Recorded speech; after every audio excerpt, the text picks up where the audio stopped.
The bruises on her wrist looked like another man's claim, and Luca Belandi didn't share. Not his territory, not his business, and sure as hell not the woman who'd been invading his thoughts for 3 weeks. She stammered something about clumsiness, already retreating, but he'd made his decision the moment her sleeve slipped. Whatever bastard had touched her just became his problem to erase. Before we continue this story and want to see what happens next, please subscribe to our channel and let us know in the comments where you're watching from. Your support helps us bring these stories to life.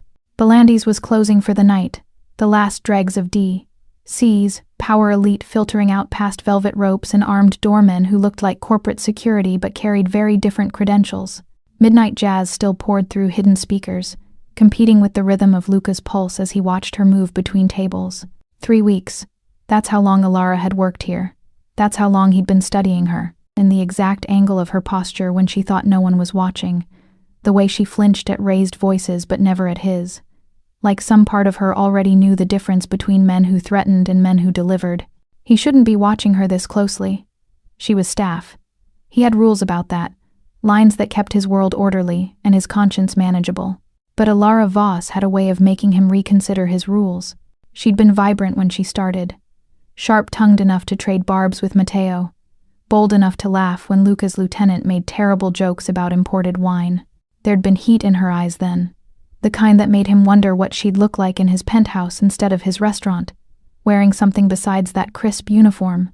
That heat had been smothered recently, snuffed out by something that made her shoulders curve inward and her sleeves stretch past her knuckles, despite the kitchen warmth. Luca tracked her approach to his table now, noting details his men missed while they argued about tomorrow's shipment. The way she gripped the wine bottle too tightly, how her breathing went shallow when she got within 6 feet of him. The deliberate angle of her wrists, hidden and protected. Your wine, Mr. Belandi. Her voice had gone soft, stripped of the music it carried 3 weeks ago. He wanted that music back, wanted to know what stole it. She reached across to pour, and physics betrayed her careful armor. The bottle's weight shifted, her grip adjusted, and her right sleeve surrendered 2 inches of pale skin. Luca went absolutely still. Purple-black bruises circled her wrist like a grotesque bracelet. 4 distinct marks where fingers had dug deep, possessive and cruel. A thumb's shadow on the opposite side, completing someone else's handprint on her body. Something primitive and territorial clawed up his throat. Alara's eyes met his, saw exactly where he was looking, and her face drained white. She yanked the sleeve down fast enough to slosh wine across the table. I'm sorry. I'll get a cloth. Don't. 1 word, quiet as a blade. Sit down. Mr. Belandi, I should really. I wasn't asking, Dolce. The endearment slipped out before he could stop it. Low and possessive and entirely inappropriate for an employer addressing staff. Her sharp intake of breath said she caught it too. Caught the shift in his tone from professional to something far more dangerous. She sat. Not because she wanted to, but because that tone didn't leave room for refusal. Smart girl. Around them, the restaurant's white noise continued. His men's laughter, glasses clinking, Senator Rhodes signing his check at table 4. Normal sounds in an abnormal moment. Luca leaned forward, invading her space deliberately. Close enough to see her pupils dilate, to watch her pulse jump in her throat. Close enough that she'd feel the weight of his full attention like a physical thing. Show me the other one. It's nothing. I fell. You didn't fall. His voice dropped lower, intimate as a confession. Someone grabbed you. Hard. Multiple times. Judging by the colors. So let's skip the part where you lie to me, because I'm very good at spotting lies, and you're hurting my feelings by assuming I'm not. A flash of something. Anger, maybe. Cut through her fear. There. That's what he wanted. The fire she'd been smothering. My feelings aren't your business, Mr. Belandi. They are when they involve my waitress showing up to work looking like someone's punching bag. He paused. Let the words land. They especially are when I've spent 3 weeks thinking about what you'd look like in my bed instead of my restaurant, and now I'm wondering if I need to kill someone first. The confession hung between them, too raw and real for the polished veneer of Belandi's. Her eyes went wide, lips parting in shock. You can't. You don't mean. I absolutely mean it. He reached out slowly, giving her time to pull away, and brushed his thumb across her covered wrist. She trembled but didn't retreat. "Tell me who touched you, Alara. Give me a name." For one suspended heartbeat, he thought she might. Saw her weighing the cost of truth against the cost of continued silence. Saw her wanting to trust him. This dangerous man who'd just admitted to wanting her, who looked at her bruises like they were personal insults. Then fear won. She jerked back, standing so abruptly her chair scraped against marble. "I have to go. This is... You can't." "I can." He stood with predatory grace, using his height, his presence, everything that made him terrifying to senators and syndicate rivals alike. "I can do anything I want in this city, Dolce. The question is whether you're going to tell me who hurt you, or if I have to find out the hard way." "There's nothing to find out." Her voice cracked. "Please, just forget you saw anything." She fled toward the kitchen before he could respond, moving like a woman who'd perfected the art of strategic retreat. Luca watched her go. Every protective and possessive instinct he'd spent years controlling now raging against their restraints. He'd built an empire on calculated violence and strategic patience. He'd learned when to strike and when to wait. But someone had put their hands on a woman who'd started occupying far too much space in his thoughts. Someone had marked her, hurt her, made her afraid. Someone had just made this very, very personal. He pulled out his phone, keeping his eyes on the kitchen door where Alara had disappeared. One call. That's all it took to set his world in motion. "Matteo, my office. 5 minutes. What's wrong?" "Everything." Luca's reflection stared back from the window overlooking the dining room. Sharp suit, sharper eyes, the face of a man who'd turned violence into an art form. "And I need you to help me find out who." He climbed the back stairs to his private office, each step deliberate. Through the one-way glass, he could see Alara emerge from the kitchen, back to clearing tables with mechanical precision. She'd pulled her sleeves down again, armor back in place, but Luca had already seen beneath it. Seen the damage someone thought they could get away with. The Capitol dome glittered through his office windows. All those monuments to justice and power standing pretty against the night sky. Beautiful lies in a city that ran on uglier truths. Luca understood those truths. He'd built his empire in their shadow, learning early that real justice didn't happen in courtrooms. It happened in dark alleys and quiet conversations, in favors called and debts collected. It happened when men like him decided someone had crossed a line. He poured whiskey and waited, his mind already working through scenarios. Who would be stupid enough to hurt her? Who had access? Who thought they were untouchable enough to leave marks? 3 minutes later, Matteo entered without knocking, reading the temperature of Luca's silence like the trained soldier he was. "Boss?" Luca turned from the window, his decision already made. The wanting could wait, the protection couldn't. "Alara Voss, I need everything. Where she lives, where she goes, who she talks to." He paused, his voice dropping to something cold and absolute. "And I need to know who thinks they can put their hands on someone I've decided belongs to me now." Matteo didn't sleep. When Luca Belandi said he needed something, you delivered it before he had to ask twice. By 4:47 a.m., he was climbing the private stairs to Luca's office with a manila folder that felt heavier than it should. The lights were still on. Of course they were. Luca stood at the window overlooking the sleeping city, whiskey glass dangling from his fingers, untouched. He'd changed from his dinner suit into dark slacks and a rolled-sleeve shirt. His thinking uniform, Matteo called it. The outfit he wore when someone was about to have a very bad day. "Tell me you found something." Luca didn't turn around. Matteo dropped the folder on the desk with deliberate weight. "You're not going to like it. I already don't like that someone put their hands on her. Show me how much worse it gets." Luca crossed to the desk, flipped open the folder, and went absolutely still. The photograph on top showed a man in his late 30s. Sharp jawline, sandy hair styled with expensive precision, cold blue eyes that probably photographed well for campaign posters.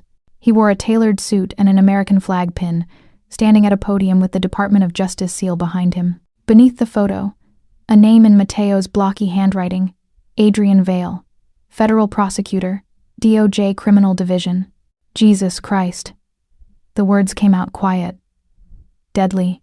It gets worse. Matteo flipped to the next page. He's not just any prosecutor. He's the golden boy leading the organized crime task force. 3 high-profile convictions in 2 years. The Attorney General's favorite success story. And he's investigating us. Luca's voice had gone flat, emotionless. The tone that meant he was 3 steps ahead, and none of them ended well for someone. Has been for 6 months. He's the one pushing for the dock surveillance warrants. The reason we've had to reroute shipments through Baltimore. Mateo paused. He's also got friends. Senator Rhodes, Deputy A.G. Morrison, half the federal bench, the man's untouchable boss. Luca studied the photograph like he was memorizing every angle for future reference. Adrian Vale smiled at the camera with the practiced ease of someone who'd never faced real consequences, someone who believed his position made him invincible, someone who'd never met Luca Belandi. Keep going. Mateo pulled out more photographs. These were different. Surveillance shots, grainy and hurried. Vale and Alara, outside a Georgetown townhouse. Her hand in his, both smiling. Another at a charity gala, her in an emerald dress that probably cost a month of her current salary, him with his arm around her waist, possessive, proprietary. The next photo made Luca's jaw tighten. Same townhouse, different day. Alara walking to a car, sunglasses covering half her face, but the angle caught what she couldn't hide, a shadow along her cheekbone that makeup couldn't quite erase. When was this taken? 4 months ago. My contact says they were together for almost 2 years. She worked as his legal aide. That's how they met. Smart, ambitious, exactly the kind of woman he'd want on his arm for the political optics. Mateo's voice went harder. She moved in with him about a year ago. Neighbors reported hearing arguments. Loud ones. But nobody called the cops. Because he is the cops. Luca's thumb brushed across Alara's face in the photograph.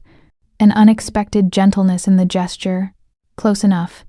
2 domestic disturbance calls got logged. Both times, responding officers talked to Vale privately and left. No report filed. Mateo pulled out another document.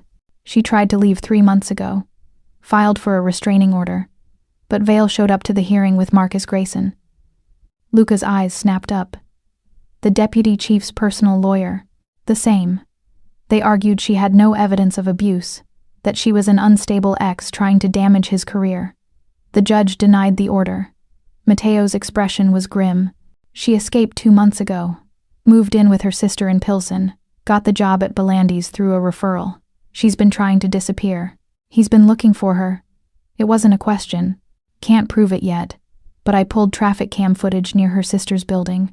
Vale's car, a black Audi registered to the DOJ motor pool, has appeared on that block 6 times in the past month. Always between 2 and 4 a.m. He's hunting her. Luca flipped through the rest of the file in silence. Financial records showing Vale's connections to the deputy AG. Photos of him at fundraisers with senators and judges. A news article about his latest conviction, calling him Washington's rising star in the fight against organized crime. The irony tasted like blood. So let me understand this correctly. Luca's voice was conversational, pleasant even. Mateo knew that tone. It meant someone was about to die, slowly. The federal prosecutor trying to put me in prison is the same man who's been beating a woman half his size. The golden boy of justice gets off on putting his hands on someone who can't fight back, and everyone protecting him is the same system that's supposed to stop men like me. That's about the size of it. Poetic. Luca closed the folder with careful precision. How many people know she's working here? The sister. Maybe a few friends. But she's been keeping a low profile. Vale probably doesn't know yet. We vet our staff carefully, and she used her maiden name on the application. Lopez, not Vale. She kept his name? Something dark flickered across Luca's face. They never married, but she was under his roof long enough that people associated her with him. That's part of why she's scared. His reputation protects him. If she talks, she's the bitter ex. If she stays silent, Mateo trailed off. She stays broken. Luca turned back to the window, watching the first pale fingers of dawn creep across the Potomac. And he keeps hurting her until he either kills her or she stops being interesting. Boss, Mateo's voice carried a warning. I know what you're thinking. But touching a federal prosecutor, especially this prosecutor, that's a declaration of war. The FBI, DOJ, every 3-letter agency will come down on us. The families in New York and Boston will think you've gone insane, that you're drawing heat they don't want. Everything we've built will still be standing when I'm done. Luca's voice cut through the warning like a blade.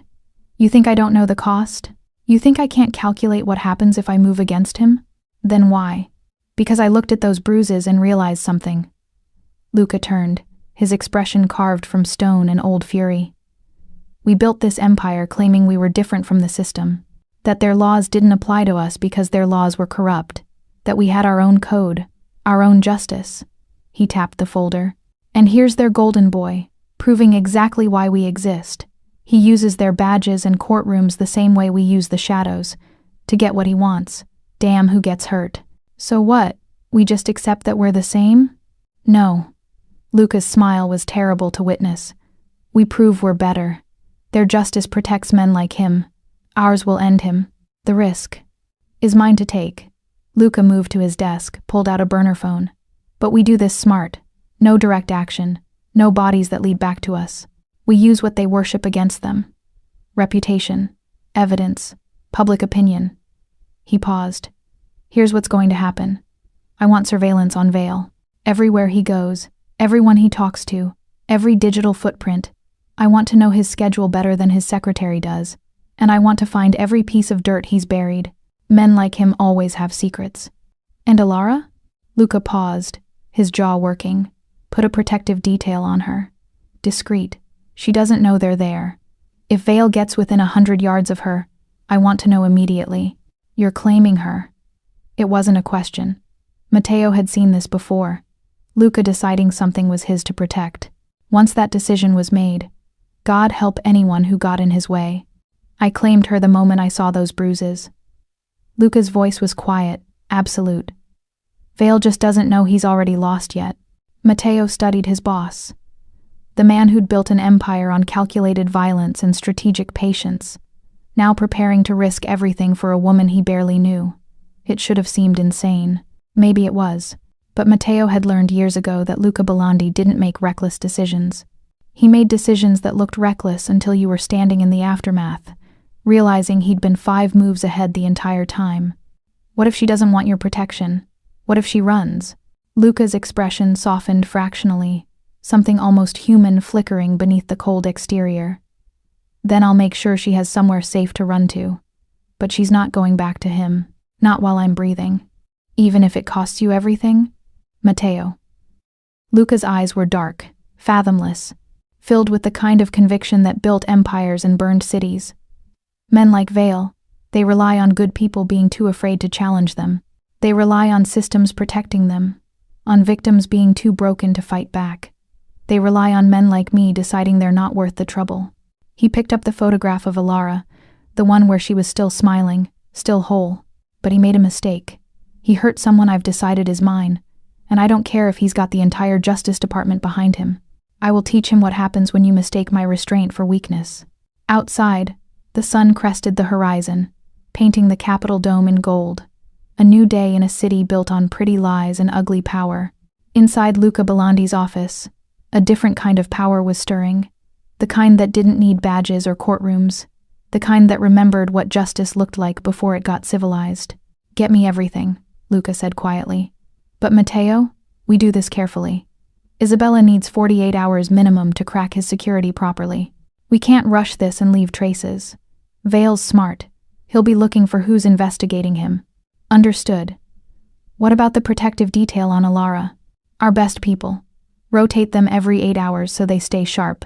And Matteo. Luca's voice went harder. I want surveillance cameras in every approach to her sister's building. If Vale shows up again, I want footage.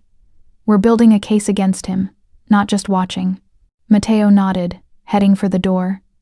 He paused at the threshold. For what it's worth, boss. She's lucky you noticed. Luca stared at Alara's photograph, his thumb brushing across her captured smile. No, he said softly. Vale's the lucky one. Because if I'd found out about this after he'd killed her, there wouldn't be enough of him left to prosecute. The door closed. Luca stood alone with the dawn and his decision, holding the image of a woman who didn't know yet that the most dangerous man in Washington had just decided she was worth starting a war over. Adrian Vale's days of being untouchable had just ended. He simply didn't know it yet. Alara was 20 minutes late, and everyone noticed. The kitchen staff exchanged glances when she stumbled through the back entrance at 5:47 p.m., her carefully constructed composure cracking at the edges. Her hair was pulled back too tight, the severe kind of styling that women adopted when they wanted to disappear. Dark circles shadowed her eyes despite the makeup she'd clearly applied with shaking hands. From his office balcony overlooking the dining room, Luca tracked her movement through the pre-shift preparations. She flinched when the sous chef dropped a pan, jumped when another server touched her shoulder in greeting. Her hands trembled as she tied her apron, fingers fumbling the knot 3 times before getting it right. Something had changed since last night. Something had made her afraid to come to work. "She's breaking," Matteo said quietly, appearing beside Luca at the glass barrier.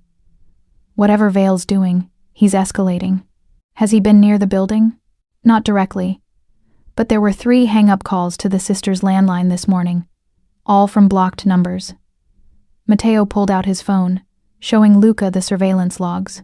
Rosa answered the first 2. The third time, Alara answered. Whoever was on the line didn't say anything, but she went white as a sheet. Luca's hands curled into fists. He's playing games, reminding her he can find her whenever he wants. "What do you want to do?" "Tell her I need to see her. Staff evaluation." Luca's voice was carefully neutral, but his eyes never left Alara's trembling form below. "And Matteo? Get me Vale's phone records. I want to know if those calls came from his cell." 5 minutes later, Alara appeared in his doorway like a deer scenting wolves. Her eyes darted around the office, cataloging exits, measuring distances.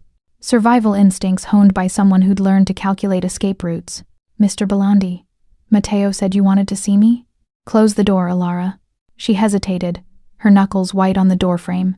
For a moment he thought she might bolt. Then her shoulders squared with that stubborn pride he'd glimpsed before, and she stepped inside, shutting the door with deliberate softness. "Sit." He gestured to the leather chair across from his desk. "If this is about last night, sit down." She sat, perched on the edge like she might need to run at any second. Smart girl, though running wouldn't help if he'd actually wanted to hurt her. Luca settled into his own chair with predatory calm, letting the silence stretch.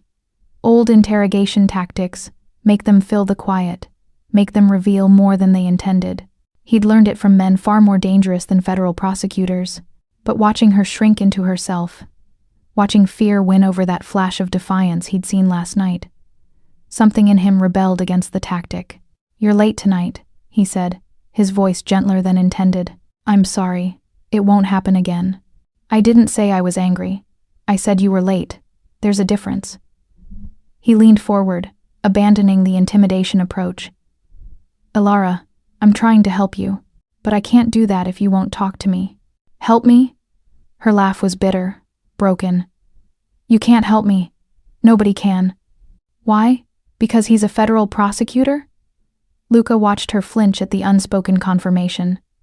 "Because he has power, connections, friends in the system?" Her eyes went wide. "How did you?" "I know who Adrian Vale is." He kept his voice steady, calm. "I know he's been hunting you. I know about the restraining order that got denied. I know about the calls this morning." The color drained from her face. "You've been watching me. I've been protecting you. There's a difference." He stood slowly, moving around the desk but keeping his distance. "And before you run, before you tell me you don't need protection, I want you to understand something. Men like Vale, they count on your silence. They count on you being too afraid to ask for help. They count on women like you believing you're alone." "I am alone," her voice cracked. Adrian made sure of that. "My friends stopped calling after he told them I was unstable. My family thinks I'm dramatic. The judge looked at his credentials and my bruises and decided I was lying." She stood abruptly. "So yes, Mr. Belandi, I'm alone. And I've learned that asking for help just makes things worse." "What did he say?" Luca asked quietly. "On the phone this morning. What did Vale say to you?" Alara's breath hitched. "He didn't say anything. He just breathed. But I knew it was him. I always know." Her arms wrapped around herself. "It means he's close. It means he's found me again. It means I have maybe a week before he shows up and—" She stopped, but Luca heard what she didn't say. "Before he shows up and takes me back. Before he shows up and kills me. before he shows up and makes me disappear. That's not going to happen. You can't promise that. I can. And I am. Luca took one step closer. Just one. You came to work here for a reason, Alara. You chose Belandi's out of every restaurant in DC. Some part of you knew what I am, knew what I'm capable of. You picked the one place in this city where a man like Vale should be afraid to follow you.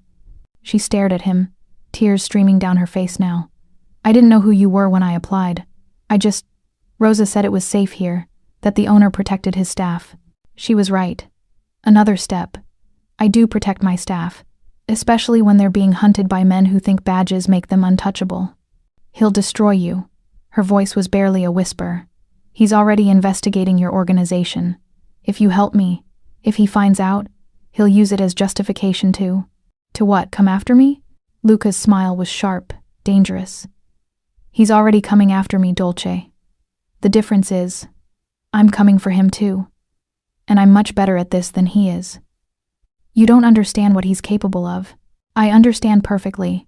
He's a predator who's never faced consequences because the system protects him. He's used to victims being too scared to fight back, too isolated to ask for help. Luca was close enough now to see the gold flecks in her terrified eyes. But you're not isolated anymore. And I don't scare easily. Why? The question was desperate, broken. Why are you doing this? You don't even know me. I know enough. His hand came up slowly, telegraphing the movement, giving her time to pull away. When she didn't, his fingers brushed her cheek, wiping away tears. I know you're strong enough to have survived him this long. I know you're brave enough to have left when most women can't. I know you deserve better than living in fear. That's not an answer. Then how about this?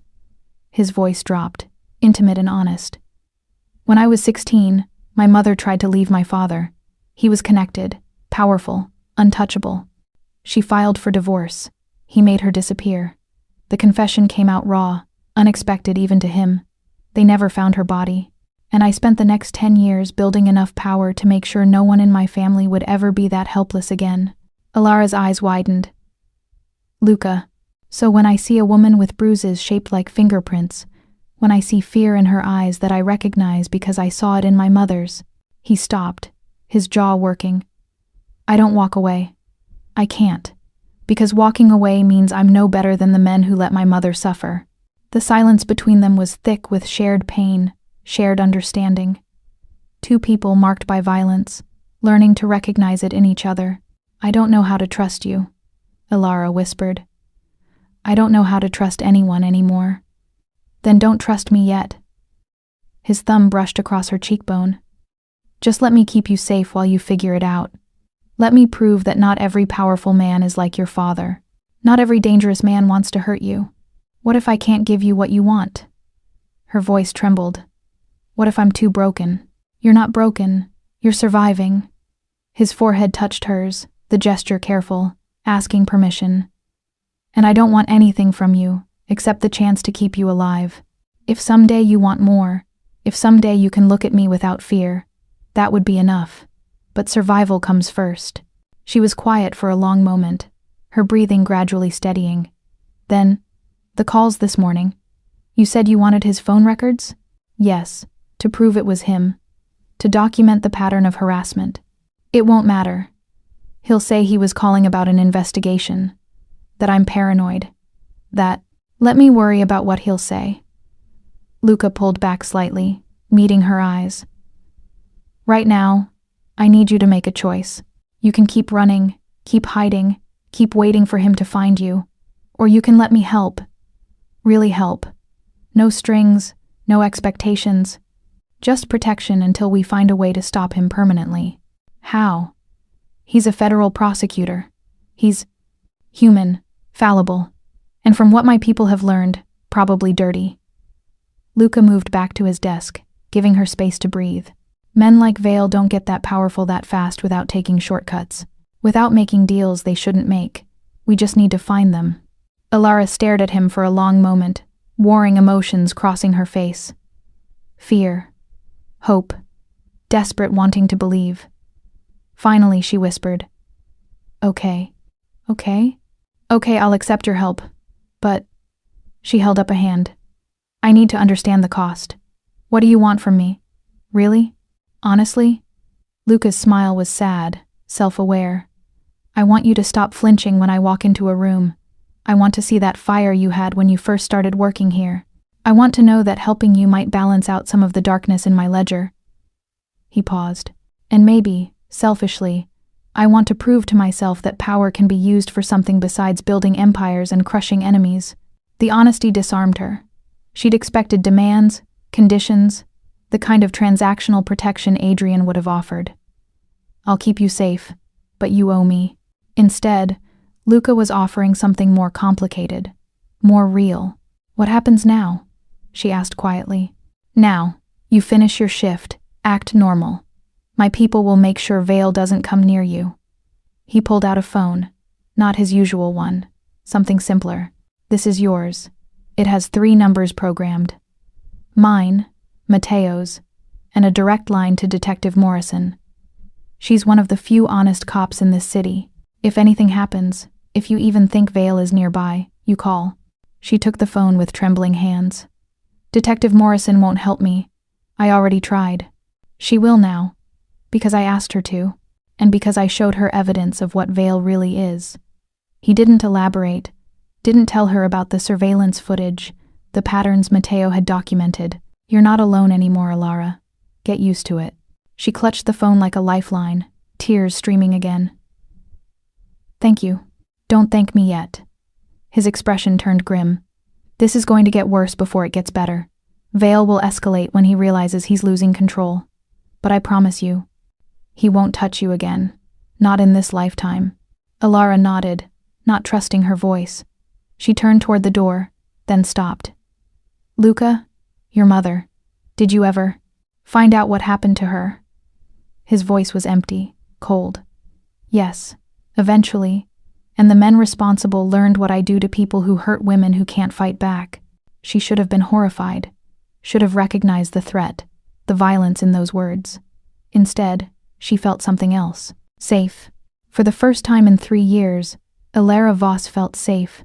She left his office and returned to her shift, the phone heavy in her pocket, a dangerous man's promise wrapped around her like armor.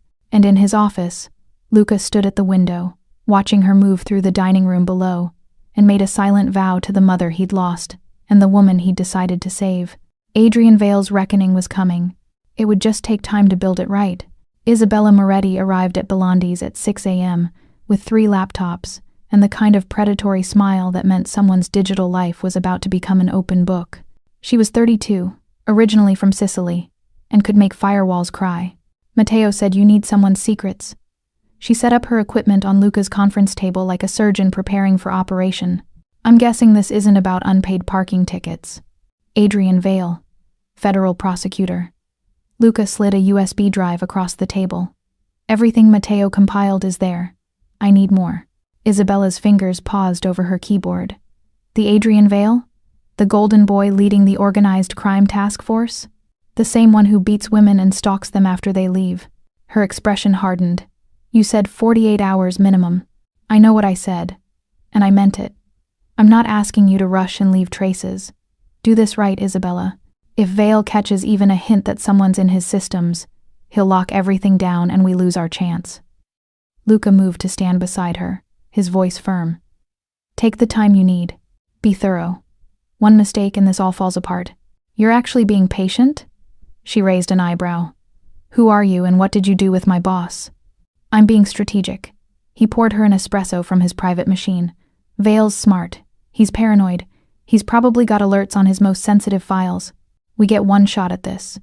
If he knows we're digging, he'll bury everything so deep we'll never find it. Isabella accepted the coffee, studying him. This woman, Alara, she's not just another victim to you, is she? No. The admission came easier than expected, but that doesn't change the job. I need you focused, careful. Map his security first. Find the vulnerabilities. Don't touch anything until you're certain you can get in and out clean. Understood. She turned to her screens, fingers already flying. Give me 24 hours for reconnaissance, then another 24 for extraction. If I find something actionable before then, you'll know. Luca nodded and left her to work. Downstairs, morning prep was underway. Deliveries arriving, kitchen staff chopping and seasoning, the restaurant coming alive before the lunch service. He found Matteo in the wine cellar, checking inventory. Isabella's started, Luca said. Full 48 hours, no shortcuts. Matteo looked up, surprised. You're really going slow on this? We're going smart on this. Vale's not some street thug we can intimidate. He's connected, careful, and actively investigating us. One wrong move and we hand him ammunition to bury us all. Luca selected a bottle of Barolo, examined the label. How's the surveillance on Alara's building? Cameras operational on all approaches. Rotating detail every 8 hours like you wanted. No sign of Vale since we implemented it 3 days ago. He's waiting. Testing her. Seeing if she'll panic and do something stupid. Luca set down the bottle. What about Morrison? Is she on board? Detective Morrison is. Cautious. She wants to help, but she's worried about chain of evidence, entrapment, her career. Matteo's expression was wry. Apparently honest cops have scruples about working with criminals. Tell her I respect that. Tell her I'm not asking her to break any laws, just to be ready when Vale breaks them. Luca headed for the stairs. And Matteo? Make sure Alara knows the protection detail rotates. I don't want her getting comfortable with faces. If Vale somehow gets to one of our people, I want her to notice the change. You really think he'd try to infiltrate? I think he's desperate, dangerous, and running out of options. Never underestimate what a cornered predator will do. 23 hours later, Isabella emerged from her digital cave looking exhausted and triumphant. You were right to give me time, she said, spreading printouts across Luca's desk. Vale's security is good. Not great, but good.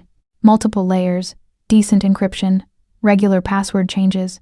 If I'd rushed, he would have caught me. But you got in? I got in. Her smile was sharp. Started with his personal email. Took 12 hours just to crack it without triggering alerts. What I found there led me to an encrypted messaging app. And that, she tapped one of the printouts. That's where the real dirt lives. Luca scanned the messages, his expression darkening with each line. Vale. The Patterson case needs to disappear. He's got connections I can't afford to piss off. Unknown. Evidence is already logged. Vale. Then unlog it. You know how. This is what we pay you for. Unknown. Done. Wire the usual amount. Isabella scrolled through more messages on her laptop. It goes back 3 years. Evidence tampering. Witness intimidation. Bribes to police officers. He's not just dirty. He's running his own protection racket inside the DOJ.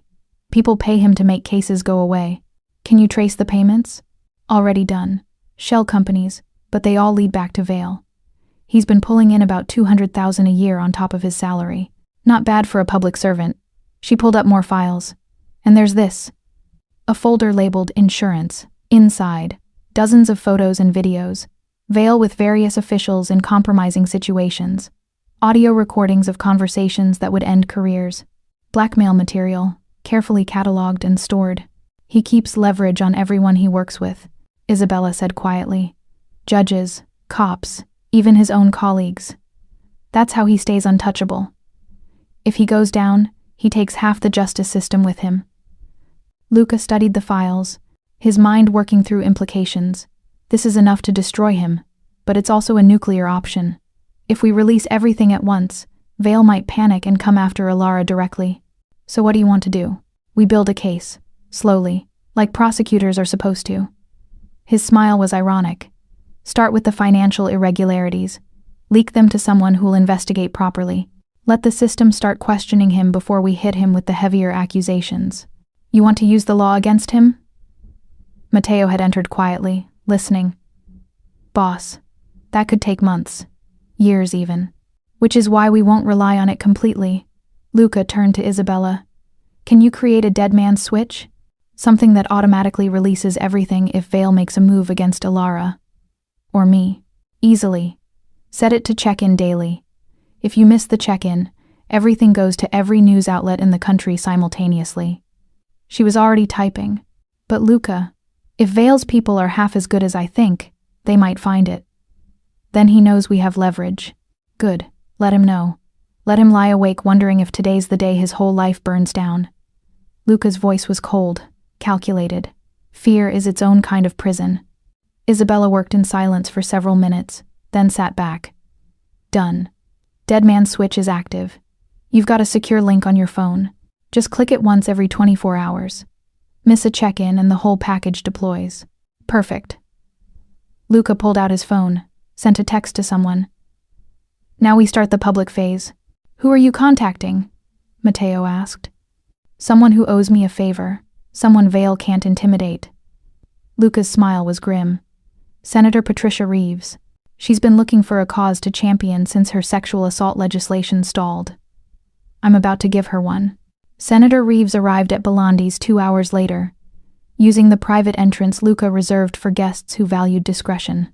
She was 58, sharp-eyed, with a reputation for being the only senator who couldn't be bought, which meant Luca had gotten her loyalty the old-fashioned way, by helping her daughter escape an abusive relationship 3 years ago. This better be good, Luca. She settled into the chair across from his desk. I've got committee meetings all afternoon. It's better than good. It's your next headline. He slid a folder across to her. Carefully curated excerpts from Isabella's findings. Adrian Vale, federal prosecutor, rising star, and completely corrupt. Patricia spent 10 minutes reading in silence, her expression growing darker. Finally, where did you get this? Does it matter? It matters if you expect me to use it. Chain of custody, legal disclosure, source credibility, all of which will be handled by someone you trust. Luca pulled out his phone, dialed a number on speaker. Detective Morrison. The woman's voice was professional, cautious. Detective, Senator Reeves is here with me.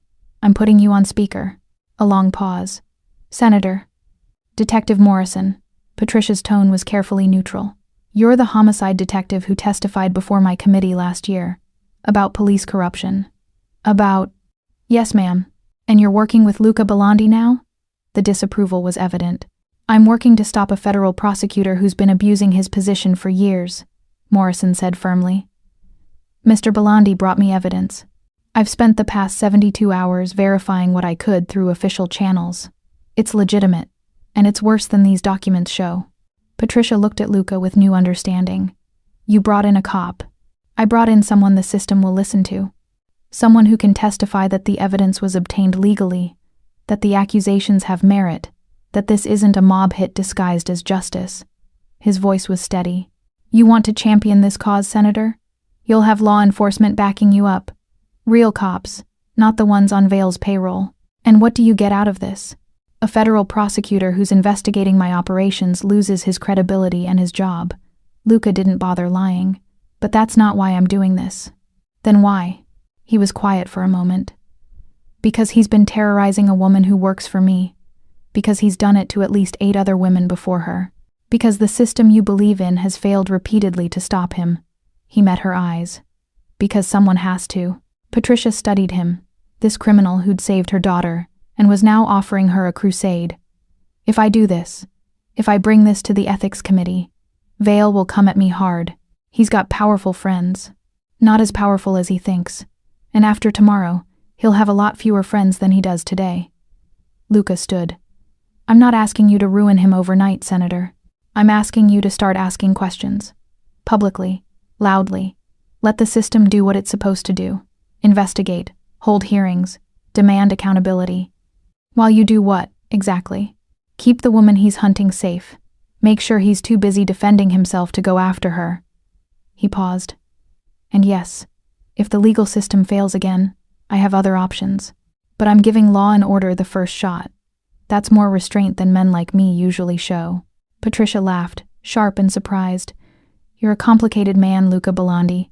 I'm a simple man who learned early that power is useless if you only use it to get more power.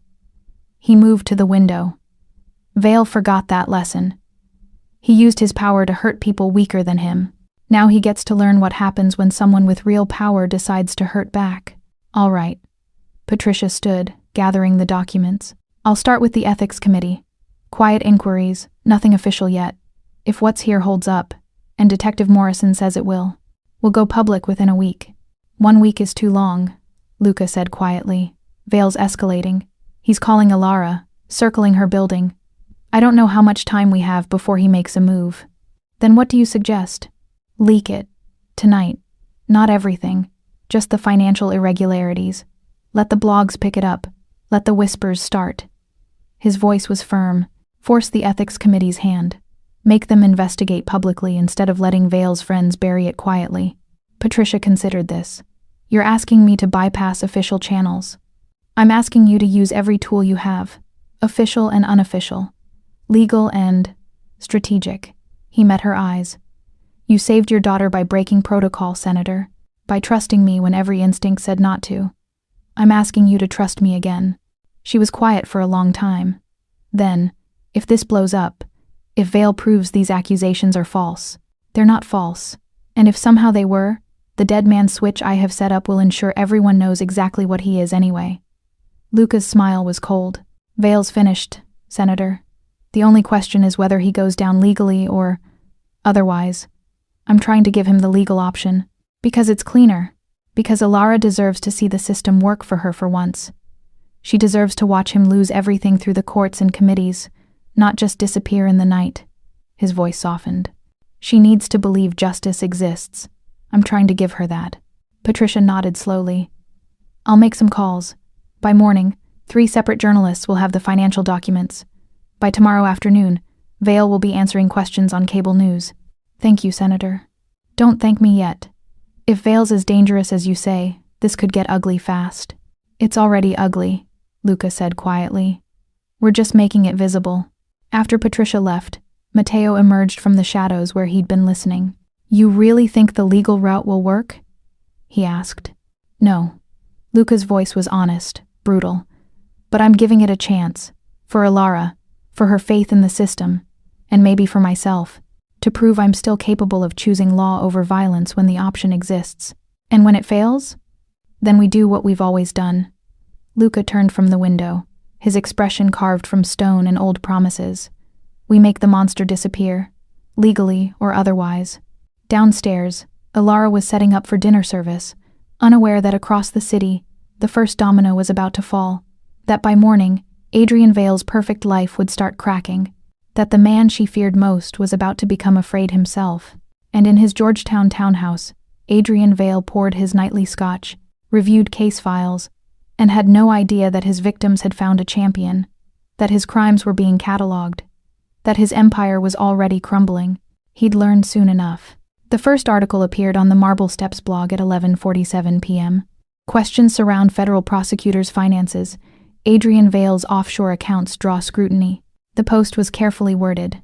No direct accusations, just pointed questions about unexplained income, unusual financial patterns, and offshore accounts that seemed inconsistent with a government salary. It included enough documentation to be credible, enough gaps to invite investigation. By 6 a.m., 3 major news outlets had picked it up. By 8 a.m., the Washington Post was running a front-page story. By 10 a.m., cable news had Adrian Vale standing outside the DOJ building, surrounded by reporters, his practiced smile looking significantly more strained. These allegations are baseless, Vale said, his voice steady despite the sweat beading at his temples. I welcome any investigation into my finances. I have nothing to hide. But his eyes told a different story. Cold calculation mixed with the first whisper of fear. From Belandi's, Luca watched the press conference on his office screen, Isabella and Matteo flanking him. He's rattled, Isabella observed. See how he keeps touching his tie? That's his tell. He does it when he's lying. Good. Luca's voice was emotionless. Let him be rattled. Let him wonder who leaked it, how much more we have, whether his whole life is about to implode. Boss, we just made an enemy of a federal prosecutor, Matteo said quietly. Even if we destroy his career, he's still got the resources to come after us. After Alara. Which is why we don't stop. Luca turned from the screen. Isabella, how quickly can you package the next batch? The evidence tampering files. I can have them ready in 6 hours. But Luca, if we drop them this fast, Vale will know someone's orchestrating this. He'll go into full defense mode. Let him. The faster we move, the less time he has to prepare counterattacks. Luca pulled out his phone, checked the dead man's switch status. Active. And if he's busy defending himself, he's not hunting Alara. His phone buzzed. Detective Morrison. Belandi, I need to talk to you about the leak. I'm listening. Half the DOJ is in crisis mode. The FBI's opening a preliminary inquiry. Internal Affairs is demanding Vale turn over financial records. A pause. You kicked a hornet's nest. That was the plan. Yeah, well, hornets sting back. I've been warned, unofficially, to stay away from this case. Apparently Vale's making calls, reminding people of favors owed. Morrison's voice hardened. But he made a mistake. He called Deputy Commissioner Hayes, reminded him how Vale helped bury Hayes's son's DUI. Hayes is the one who warned me. And he's pissed. Said he's tired of Vale treating the department like his personal favor bank. Luca smiled coldly. Then Hayes might want to know about the other favors Vale's collected. The insurance files showing him blackmailing half the brass. You have that? Morrison's voice was sharp. That's evidence of systematic corruption. Yes. And it's documented, dated, cross-referenced. He glanced at Isabella, who nodded. How many honest cops do you trust, Detective? Ones who wouldn't warn Vale? A long pause. Maybe 10. Maybe. That's enough. Get me a list. Isabella will send them packages tonight, anonymously. Let them see what their golden boy prosecutor really is. Let them decide if they want to keep protecting him. This is getting big, Belandi. Bigger than one abusive prosecutor. You're talking about exposing corruption throughout the DOJ and police department. Yes. His voice was flat, final. And maybe that's what needs to happen. Maybe Vale isn't an aberration. Maybe he's a symptom. Maybe the whole system is infected and needs burning down. That's not justice. That's chaos. Detective, I've spent 20 years watching your system fail. Watching it protect men like Vale while their victims suffer in silence. Watching good cops get outnumbered by corrupt ones. Luca's voice went hard. So forgive me if I don't trust the system to fix itself. This is me giving it one chance. Burn out the infection or watch it spread. Morrison was quiet. Then, send me the files. I'll distribute them. But Belandi, if this goes sideways, if innocent people get hurt because of the chaos you're creating, then I'll own it. But right now, innocent people are getting hurt because the system is broken. I'm just making it visible. He ended the call. Isabella was already preparing encrypted packages, dividing the blackmail material among the 10 names Morrison would provide. This is going to get messy, she said quietly. When those cops see evidence of their bosses taking bribes, their colleagues covering for criminals, some of them will go public. Others will try to bury it deeper. You're creating a war inside the police department. Good. Let them fight amongst themselves. Let the corrupt ones panic and make mistakes. Let the honest ones finally have ammunition to use. Luca moved to the window, watching the morning crowd filter into Belandi's for lunch. We've spent years staying hidden, buying the silence we needed to operate. Maybe it's time to stop hiding. Maybe it's time to show this city exactly what we are, and what they are. Matteo frowned. Boss, that's a fundamental shift in strategy. We've always operated on the principle of staying invisible, buying cooperation. Cooperation bought through fear and favors isn't cooperation. It's temporary silence. Luca turned, his expression hard. Vale taught me something.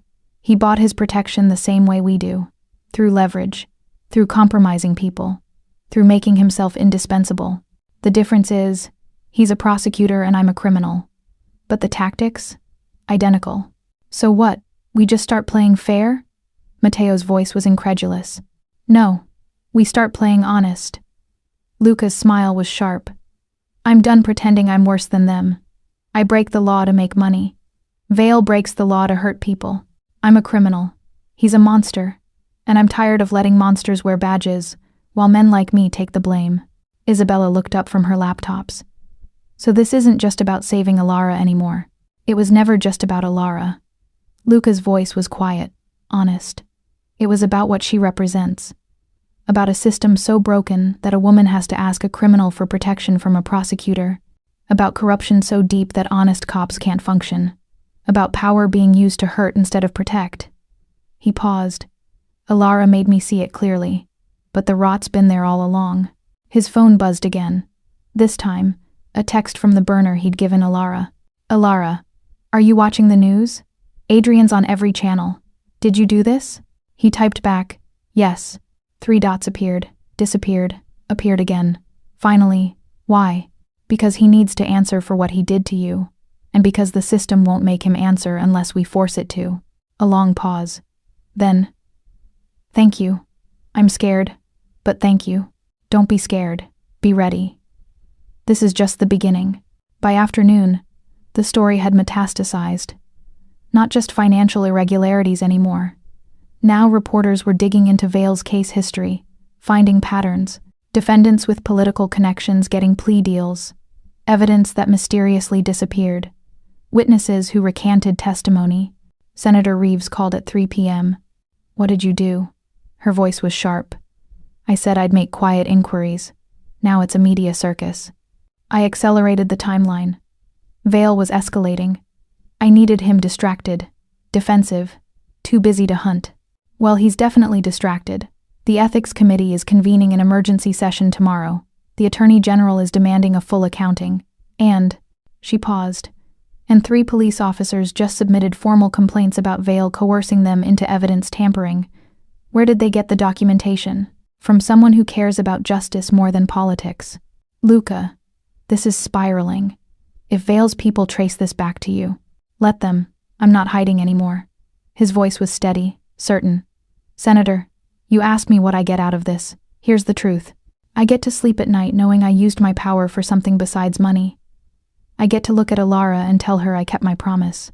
And I get to remind this whole corrupt city that some lines shouldn't be crossed, regardless of who's crossing them. Patricia was quiet. Then, you're either the noblest criminal I've ever met, or the most dangerous idealist. Maybe I'm both. Maybe you are. A soft laugh. The Ethics Committee meets at 10 a.m. tomorrow. I'll be asking very pointed questions about the complaints filed against Vale. His friends can't bury this anymore. It's too public. Thank you, Senator. Don't thank me. Just keep that woman safe. If Vale is as dangerous as you say, tomorrow's hearing will push him over the edge. Luca knew she was right. Cornered predators were unpredictable, vicious. Vale would either collapse under the pressure or lash out violently. He needed to be ready for both. That evening, Alara came to his office after her shift ended. She looked exhausted, frightened. But something else, too. Something like cautious hope. The whole restaurant is talking about it, she said, sitting across from him. About Adrian. About the investigation. No one knows she trailed off. No one will know unless you want them to. Luca poured her a glass of wine. Something gentle. A Pinot Grigio that wouldn't overwhelm. Your name stays protected. But people will figure it out eventually. When the other women come forward, when the pattern becomes clear. Her hands shook slightly. I'll have to testify, won't I? Not if you don't want to. We have enough documentation to destroy him without your testimony. But I want to. The words came out fierce, surprising them both. I want to stand in front of a judge and tell them what he did. I want him to see my face and know I'm not afraid anymore. Luca studied her. This woman who'd been terrorized for years, who'd fled and hidden and learned to disappear. Now she wanted to be visible, wanted to be heard. You're not the same person who walked into my restaurant 3 weeks ago. No. She met his eyes, steady despite the fear. Because 3 weeks ago, I thought I'd always be powerless. I thought men like Adrian just won. That there was no point fighting back. She sipped the wine. But you're fighting back. You're using every weapon you have to destroy him. And you're doing it for me. Even though it puts you at risk. How am I supposed to stay scared after seeing that? Elara. I know what you are, Luca. I know you're a criminal. I know the empire you've built isn't legal or clean or any of the things society says it should be. Her voice softened. But you're also the only person who looked at my bruises and decided to do something. Who didn't tell me to file a report or get a lawyer or just move on. You declared war on a federal prosecutor because he hurt me. That's not nothing. It's self-interest, too. Vale's investigating me. Stop. She leaned forward, intense. Stop pretending this is just tactical. I've seen how you look at me. I've heard the way you say dolce like it's a prayer. This isn't just business for you. He couldn't deny it. Wouldn't insult her intelligence by trying. No, he admitted quietly. It's not just business. It stopped being business the moment I saw those bruises and wanted to break things. When I started planning Vale's destruction not because he's investigating me, but because he hurt you. He paused. I'm not a good man, Alara, but I'm trying to be good for you, trying to prove that power can protect instead of destroy. Then let me help. Her voice was steady, determined. Let me be part of this. I'm not just a victim you're rescuing. I'm a survivor who wants to fight back. Luca considered this. Everything in him wanted to keep her hidden, protected, out of the line of fire. But he also recognized that instinct as possessive, controlling, the same impulse Vale had used to cage her. What do you want to do? He asked. I want to contact the other women, the ones who filed complaints against Adrian. I want them to know they're not alone, that someone's finally holding him accountable. She pulled out her phone, the one he'd given her. Detective Morrison gave me their names, told me you approved it. I did. But Alara, approaching them could be dangerous. If Vale finds out, he's going to find out anyway. Tomorrow's hearing will make everything public. Her eyes were bright, fierce. I've spent 3 years hiding. I'm done. Let Adrian know I'm coming for him. Let him be the one who's afraid for once. Luca felt something warm bloom in his chest. Pride, admiration, maybe something deeper. This wasn't the terrified woman who'd fled his office 3 days ago. This was someone finding her strength, her voice, her power.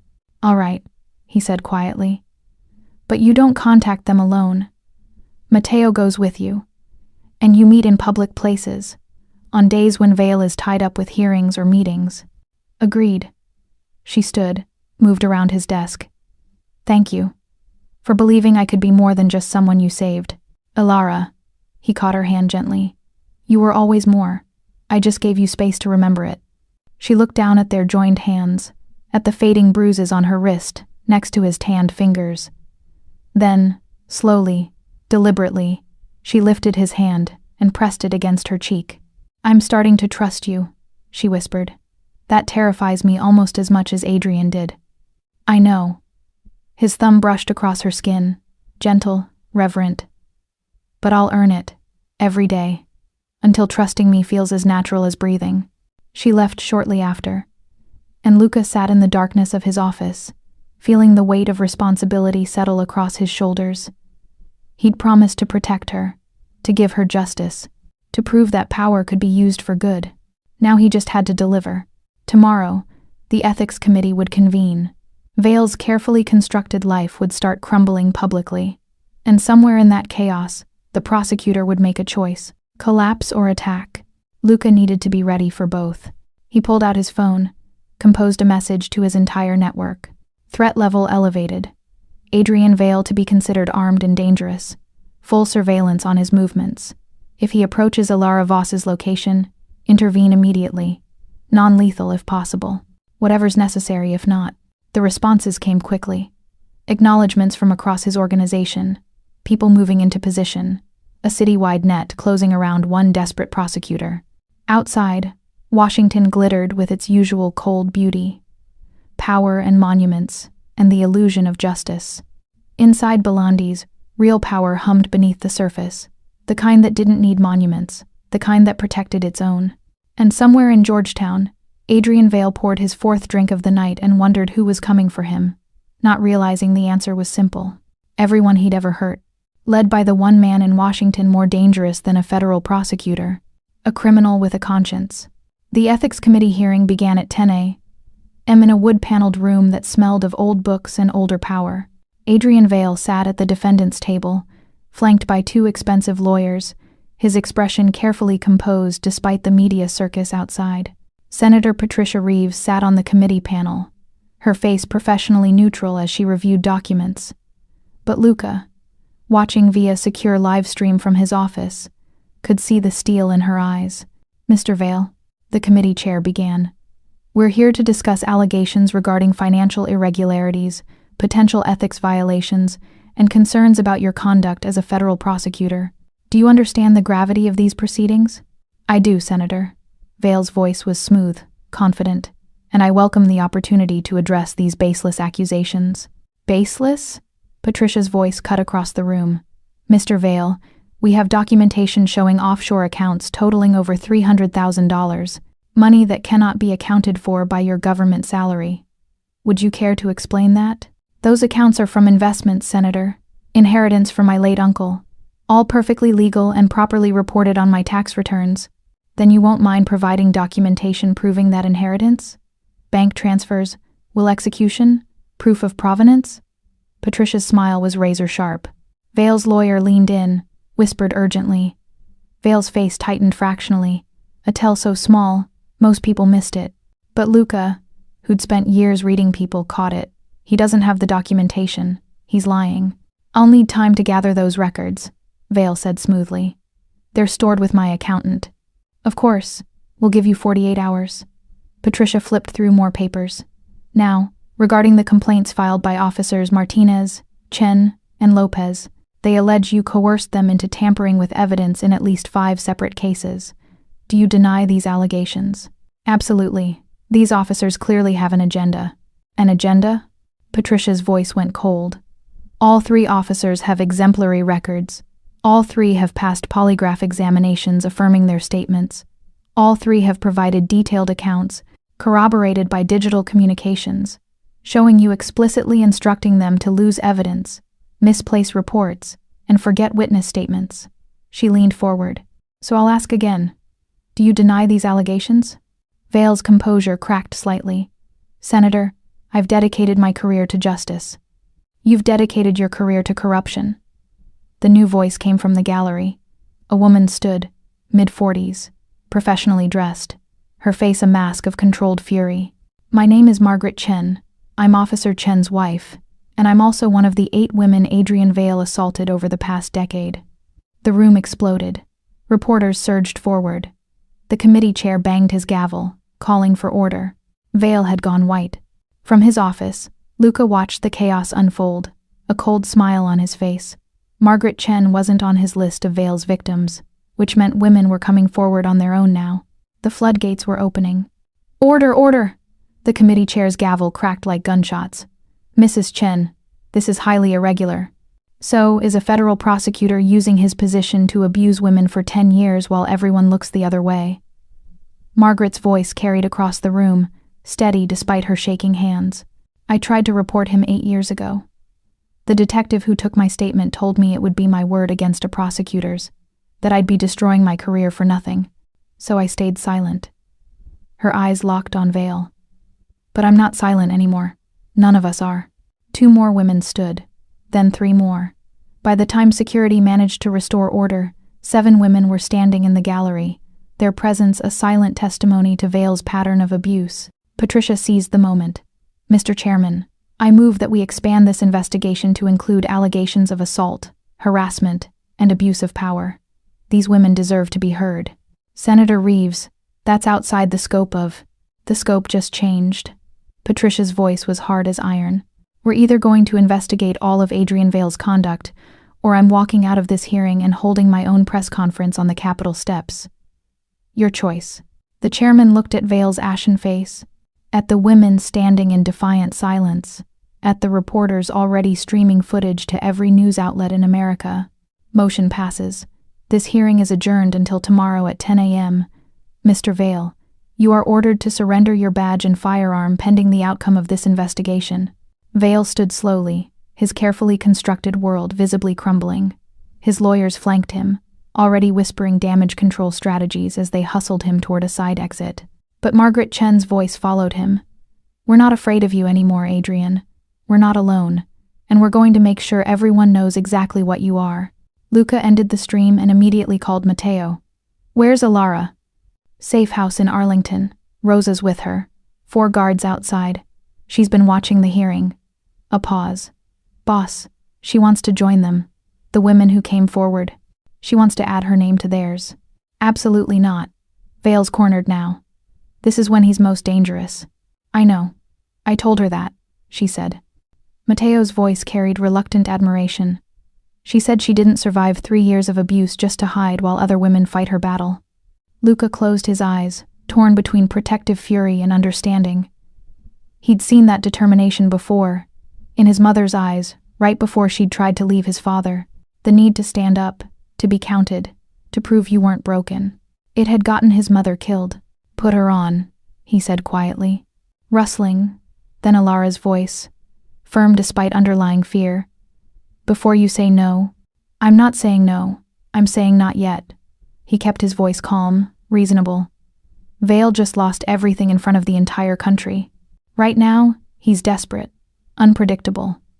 If he knows you're one of the women testifying, you become a target. I'm already a target, Luca. He's been hunting me for 2 months. Yes, but he's been hunting you quietly, trying to find you, control you, bring you back. Luca moved to his window, watching the city below. Now he's got nothing to lose. Prison is inevitable.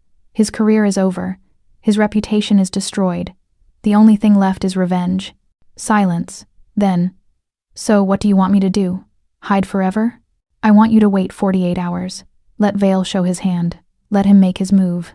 His voice softened. And then, when we know where he is and what he's planning, you can come forward. You can testify. You can tell the whole world what he did to you, but on our terms, not his. You're asking me to be patient when other women are being brave. I'm asking you to be smart. Those women who came forward, they have husbands, families, support systems. You have me, Rosa. And people Vale would love to paint as criminals protecting you to discredit my investigation. The honesty was brutal. Your testimony will carry more weight if it comes after we've neutralized his ability to retaliate. She was quiet for a long moment. 48 hours? 48 hours. Then I'll personally escort you to Senator Reeves's office, and you can tell your story to the Ethics Committee, the FBI, and every reporter in Washington. He paused. I promise, Dolce. You'll be heard. But let's make sure you're alive to speak first. All right? Her voice was small, reluctant. 48 hours. But Luca? If Adrian comes for me before then, I'm not going quietly. I'm not letting him take me again. He won't get the chance. I have 20 people between him and you right now. He'd have to go through all of them to reach you. Would he? The question hung in the air. Would Adrian Vale, desperate and cornered, try to get to Alara even knowing it meant going through Luca's people? Would rage and possessiveness override survival instinct? I don't know, Luca admitted. But I'm prepared for the possibility. After ending the call, he turned to Isabella, who'd been monitoring Vale's communications from her laptop nest in the corner. Talk to me. What's Vale doing? Panicking. She pulled up intercepted emails. He's fired his legal team, the smart ones who were telling him to cooperate, hired new lawyers, the aggressive kind who file frivolous motions and attack witnesses. She clicked through more screens. He's also made 17 calls to his uncle, the deputy chief. Looks like he's calling in every favor he has left. Can his uncle protect him at this point? Not legally. The Ethics Committee investigation is federal. The deputy chief has no jurisdiction. But Isabella's expression darkened. He could provide resources, access, help Vale disappear if it comes to that. You think Vale would run? I think Vale has 2 options. Accept prison or disappear. And men like him don't accept consequences. She pulled up traffic camera footage. His car's been circling a 5-block radius in Georgetown for the past 2 hours. Not going home, not going to his lawyers. Just driving. Luca studied the footage, watching the black Audi make the same pattern over and over. Hunting behavior. A predator trying to make sense of its territory, looking for prey it couldn't find. He's going to make a move tonight, Luca said quietly. The hearing destroyed him publicly. Now he needs to feel in control again. Needs to hurt someone to prove he still has power. Elara? If he can find her, if he can't. Luca pulled up files on his phone. He'll go after someone else from his past. Someone he thinks he can still control. How do you want to play this? Double the security on Alara. And Isabella. He met her eyes. I need you to do something that might get you arrested if it goes wrong. I'm listening. Can you track Vale's phone in real time?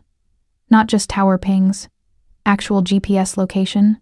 Technically, yes. Legally, no. It's a federal crime to surveil a prosecutor without a warrant, even one under investigation. I'm not asking if it's legal.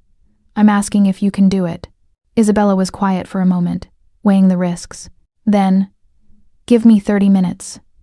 But Luca, if Vale's people catch wind of this, they'll use it to invalidate the entire investigation against him. Fruit of the poison tree and all that. Then don't get caught. His voice was cold, absolute. And if you do, you've never met me. This was a personal crusade, Nothing to do with my organization. I'll make sure you have the best lawyers money can buy, but I can't be connected to this. Understood. She turned back to her laptops, fingers already flying. Mateo moved closer, voice low. Boss, if we're tracking a federal prosecutor without a warrant, we're crossing a line we've avoided for years. Vale crossed lines when he beat Alara, when he coerced cops into evidence tampering, when he spent a decade terrorizing women and hiding behind a badge. Luca's voice was hard. I'm done pretending there are rules both sides follow. He plays dirty. So do we. Difference is, I'm honest about it. And if this leads to our entire operation getting exposed, then I'll burn it all down before I let Vale hurt her. The words came out flat, final. I built this empire to have power, Mateo. Power to protect. Power to choose who lives and dies in my territory. Power to make sure I'm never helpless again. He turned, his eyes dark with conviction. If I won't use that power to save one woman from a monster, then what's the point? I might as well be as corrupt as the system I claim to be better than. Mateo studied him for a long moment. You're really willing to risk everything for her. I'm willing to risk everything to prove I'm still human enough to care. Luca moved to his desk, pulled out a locked drawer. Inside, a handgun he rarely carried. Power without principle is just tyranny with a different name. Vale taught me that. Now I'm going to teach him what happens when principle has power behind it. He checked the weapon, methodical and calm. Mateo recognized the look, the cold focus that meant Luca was preparing for violence, calculating outcomes, accepting consequences. You think he'll come tonight? Mateo said. Not a question. I know he will. Men like Vale, when they lose everything, they need to hurt someone to feel powerful again. He can't get to Alara. We've made sure of that, so he'll go after someone else. A witness, maybe. Or one of the women who testified today. Luca holstered the gun. I'm not letting that happen. What do you need from me? Protection details on all 7 women who came forward today. They don't know they're being guarded, but if Vale comes near any of them, I want our people there first. He pulled up a map on his computer, marking locations. Assign teams here, here, and here. Rotate every 4 hours. Stay invisible unless Vale appears. And if he does appear, detain him. Call Detective Morrison immediately. She'll bring official police. Make it a legitimate arrest. But Mateo... Luca's voice went deadly quiet. If he resists, if he tries to hurt anyone, if he reaches for a weapon, end it. I don't care about the legal complications. I care about making sure no one else gets hurt. Mateo nodded, already texting assignments to their people. As he worked, Isabella called out from her corner. Got him. Vale's phone is broadcasting GPS now. I've set up alerts. If he enters a 5-block radius of Alara's location or any of the women who testified, you'll get pinged immediately. Good work. Luca studied the tracker on her screen, watching the little dot that represented Adrian Vale continue its aimless circling through Georgetown. Now we wait. They didn't have to wait long. At 7:43 p.m., Isabella's alert chimed. Vale's car was moving with purpose now, heading northeast toward Bethesda, toward Margaret Chen's address. He's going after the woman who confronted him, Mateo said, already calling the protection team. Team 3, Vale's heading your way. ETA 12 minutes. Get in position. Luca watched the tracker, his mind calculating. Margaret Chen had been brave enough to stand up in that hearing, to put a face to Vale's pattern of abuse. Now she was his target, the woman who'd humiliated him publicly, who'd started the avalanche that buried his career. Get Morrison on the line, Luca said. Tell her we have credible intelligence that Vale is heading to Margaret Chen's residence with possible violent intent. Make it official. While Mateo called the detective, Luca pulled up additional screens. Traffic cameras along Vale's route. The security feed from Margaret Chen's suburban street. The positions of his protection team. Everything was in place. Vale was driving into a trap, too focused on revenge to notice the net closing around him. But something nagged at Luca. Something felt wrong. Isabella, pull up Vale's call records for the past hour. She typed rapidly. 3 calls to his uncle. 2 to a blocked number. Probably burner phones. 1-2. That's weird. What? He called his own office. At DOJ. A number that's listed as his assistant's line. She pulled up more data.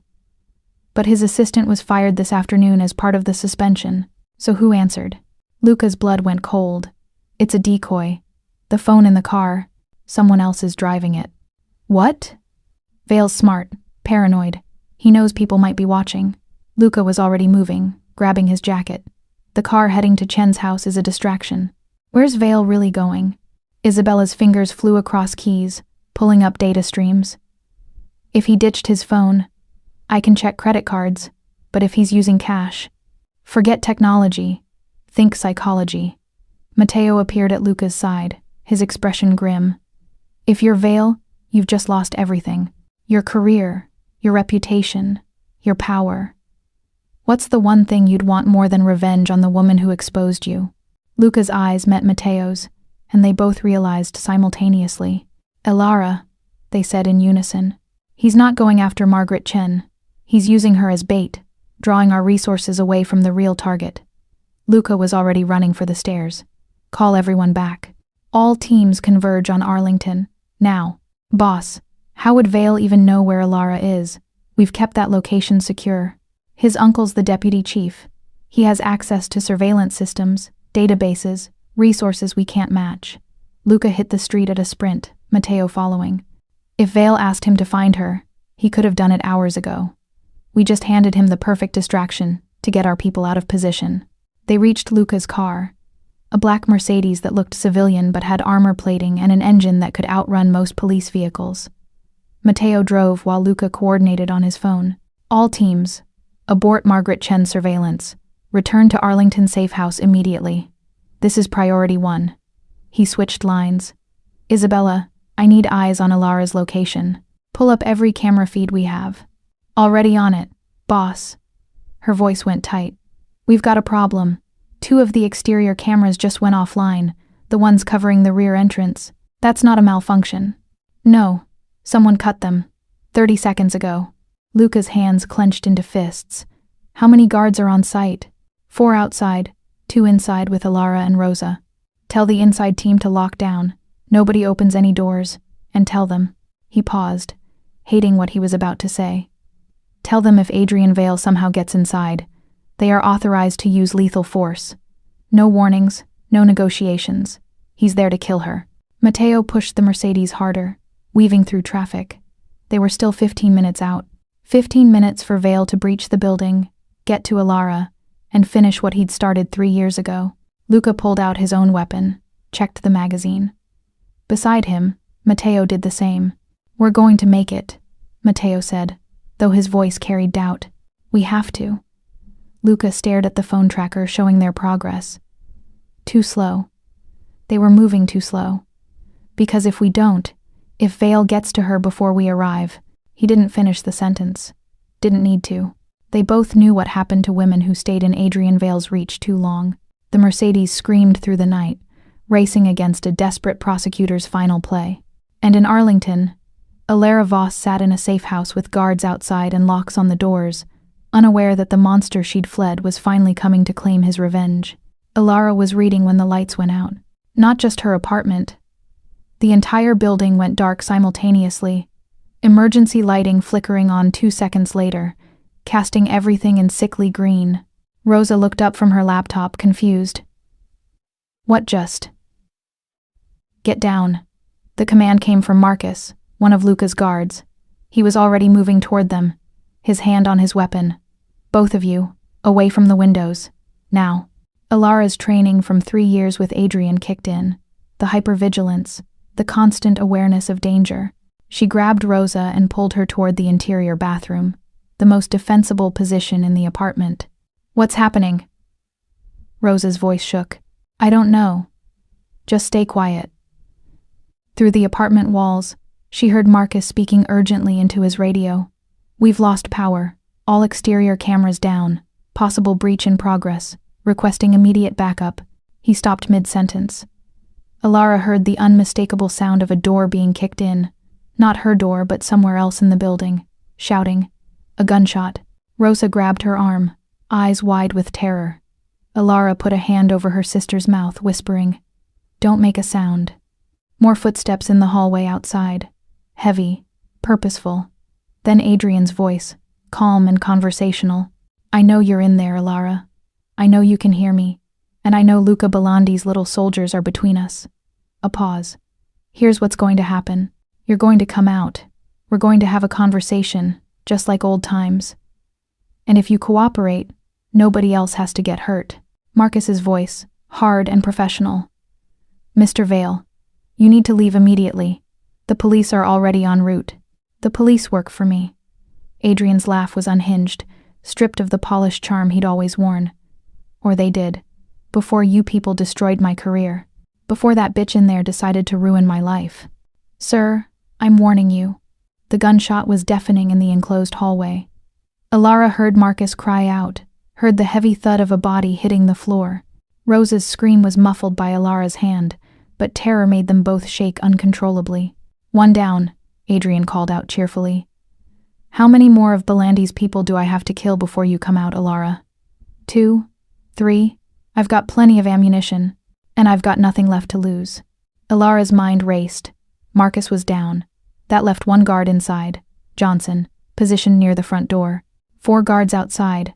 But if Adrian had made it this far, he'd probably dealt with them already. She was alone with her sister, a locked bathroom door between them and a man who'd spent 2 years teaching her exactly how creative he could be with violence. "Alara!" Adrian's fist pounded against the apartment door. "I'm going to count to 10. If you don't come out, I'm going to assume you want this to get messy. And you know how I get when things get messy." Rosa was crying silently against her shoulder. Alara held her tight, her mind working through options. The bathroom had one tiny window, too small to escape through. No weapons except what they could improvise. No way to call for help because their phones were in the living room. 1, Adrian began counting. 2, 3. "There's another way out," Rosa whispered desperately. "The fire escape is in the kitchen, past Adrian." Alara's voice was steady despite her terror. 3 years of survival had taught her to think clearly in crisis. "We can't get there." 4, 5, 6. "Then what do we do?" "We survive." Alara stood, her decision made. "You stay here. Lock the door behind me. Don't open it for anyone except Luca or the police." "What? No, you can't." 7, 8. "He wants me, not you. If I go out there, if I talk to him, maybe I can stall long enough for help to arrive." Alara grabbed her sister's face, forcing Rosa to meet her eyes. "You're my baby sister. I've protected you our whole lives. I'm not stopping now. Alara, please." 9. "I love you." Alara kissed Rosa's forehead, then moved toward the bathroom door. "Lock it. Don't open it. No matter what you hear." 10. The apartment door exploded inward. Adrian must have brought something to breach it. Alara heard Johnson shout, heard the struggle, another gunshot, then Adrian's voice, closer now. "I can do this all night, Alara. How many people are you willing to let me kill?" She opened the bathroom door and stepped out. Adrian stood in her living room, gun in hand, his expensive suit rumpled and stained. Blood, not his, splattered across his shirt. His eyes were wild, the mask of civilization completely stripped away. "There's my girl." His smile was terrible to witness. "I've missed you." Behind him, Johnson lay on the floor, clutching his shoulder where he'd been shot, still alive but out of the fight. "Let him go," Alara said quietly, fighting to keep her voice steady. "Let him get medical attention. Then we'll talk, just you and me, like you wanted. You think you're in a position to negotiate?" Adrian laughed, but he gestured to Johnson. "Fine. Crawl out of here. Tell your boss his girlfriend wasn't worth dying for." Johnson stumbled toward the door, leaving a blood trail. Alara watched him go, watched her last protection disappear, and fought down panic. Now she was alone with the monster. So, Adrian holstered his gun, not putting it away, just making his hands free for other things. 3 years, Alara. 3 years you've been running from me, making me look like a fool, telling lies about me to anyone who'd listen. They weren't lies. They weren't your truth to tell. The explosion of rage was sudden, terrifying. He crossed the room in 2 strides, his hand closing around her throat. "I gave you everything. A home, a career, a place beside one of the most powerful men in Washington. And you repaid me by destroying everything I built." Alara couldn't breathe, couldn't speak. She clawed at his hand, but he was stronger, fueled by rage and desperation. "Did you really think you could hide?" His voice was soft now, intimate, the way it always got right before he hurt her worst. "Did you think Belandi could protect you? He's a criminal, Alara. He'll be in prison soon, and then who'll keep you safe?" Dark spots danced across her vision. Her lungs burned. This was it. After everything, after escaping and building a new life and finding someone who actually wanted to protect her, she was going to die in this apartment at Adrian's hands. Then his grip loosened, not from mercy, but from calculation. "No," he said thoughtfully. "Killing you quick would be letting you off easy. You need to understand what you cost me, what you took from me." He released her throat, and she collapsed to her knees, gasping. "We're going to take our time, like we used to. Remember, Alara? Remember how good you were at taking what you deserved?" She remembered. God help her. She remembered every moment of the past 3 years, every bruise, every threat, every night lying awake wondering if this would be the night he finally killed her. But something was different now. 3 years ago, she'd been alone, powerless, convinced she deserved what happened to her. Now she had Luca's voice in her head. "You're not broken. You're surviving. And survivors fight back." As Adrian turned to close the apartment door, Alara's hand closed around the heavy glass paperweight on her coffee table, Rosa's birthday gift last year. She stood silently, her whole body shaking with fear and fury, and 3 years of compressed rage. Adrian turned back, saw her standing, saw the paperweight. "Really?" His laugh was mocking. "You're going to fight back now? After 3 years of being my perfect victim? I was never your victim." Her voice was stronger than she felt. "I was your prisoner. There's a difference." "Cute. Put that down before you hurt yourself." He moved toward her, confident. Why wouldn't he be? He'd beaten her 100 times before. She'd never fought back before. Why would now be different? Because now she had something to fight for. Not just survival, but the life she'd started building, the safety she'd found in Luca's protection. The other women who'd come forward because she'd given them courage. When Adrian reached for her, Alara swung the paperweight with everything she had. It connected with his temple with a sickening crack. Adrian staggered, shocked. Blood poured down his face. He raised his gun. Alara swung again, this time catching his wrist. The gun clattered to the floor. "You bitch." He lunged for her, rage overriding pain. They crashed into the coffee table, glass shattering. Adrian's hands found her throat again, squeezing. But this time, Alara had the paperweight. She brought it down on his shoulder, his back, anywhere she could reach. He howled and rolled away, clutching his injured shoulder. Alara scrambled for his gun, her hands closing around cold metal. She'd never fired a weapon before. Adrian had forbidden it, said she was too emotional, too unstable, would hurt herself. But she knew the basics. Safety off, point, pull the trigger. She spun, raising the gun with shaking hands. Adrian was on his feet, blood streaming from his temple, murder in his eyes. "You're not going to shoot me," he said, taking a step forward. "You're not brave enough. You're not strong enough. You're nothing without me telling you what to do." "You're wrong." Her finger found the trigger.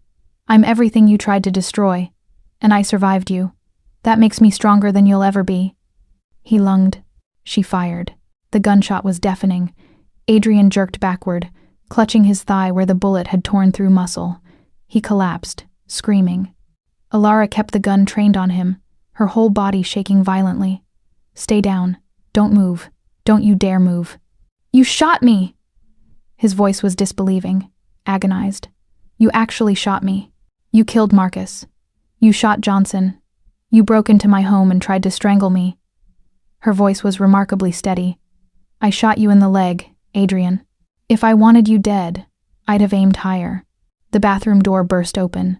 Rosa stood there, phone in hand. "I called 911. Police are coming. And I called Luca. He's 3 minutes out. 3 minutes." Alara just had to keep Adrian down for 3 more minutes. He was crying now, clutching his leg, blood pooling beneath him. "This isn't over. You think this changes anything? I'll destroy you in court." I'll make sure everyone knows you're unstable, violent. Shut up. The command came out cold, final. You don't get to talk anymore. You don't get to threaten me. You don't get to touch me. You're done, Adrian. Can you hear the sirens? That's your life ending. That's justice finally catching up to you. Sirens wailed in the distance, growing closer. Adrian's face was pale now, shock setting in from blood loss. He tried to stand, to move toward her, but his leg wouldn't support his weight. Elara. His voice had changed, gone pleading. Please, you know I love you. I only hurt you because you made me. We can fix this. We can go back to how things were. I'd rather die. The words came out simple, honest. I would literally rather die than spend another second under your control. That's how much I hate what you are. That's how much I hate what you made me become. The apartment door burst open. Luca appeared, weapon drawn, Matteo right behind him. They took in the scene instantly. Adrian bleeding on the floor, Elara standing over him with his own gun, Rosa crying in the bathroom doorway. Luca's eyes met Elara's. She saw relief, pride, and something deeper, something that looked like love. I shot him, she said numbly. He came for me and I shot him. Good. Luca moved toward her carefully, hands visible, non-threatening. You defended yourself. You survived. I'm so proud of you, Dolce. His hand gently covered hers on the gun. But you can let go now. I've got you. You're safe. Her fingers wouldn't release. Trauma locked her muscles rigid, unable to process that the threat was over, that she'd won. Elara. His voice was soft, anchoring. Look at me. Not at him. At me. She tore her eyes from Adrian's crumpled form and met Luca's gaze. Dark eyes, steady and sure, filled with certainty and strength. You survived, he said quietly. It's over. You can let go now. Her fingers opened. The gun fell away. And then she collapsed into Luca's arms. 3 years of terror finally releasing in gut-wrenching sobs. He held her while she shook, while police flooded the building, while paramedics attended to Marcus and Johnson and, grudgingly, to Adrian. Detective Morrison arrived with federal agents. Adrian was cuffed to a stretcher, screaming about corruption and conspiracies even as they loaded him into an ambulance. And through it all, Luca held Elara, whispering promises in Italian she didn't understand but felt in her bones. You're safe. I've got you. He'll never touch you again.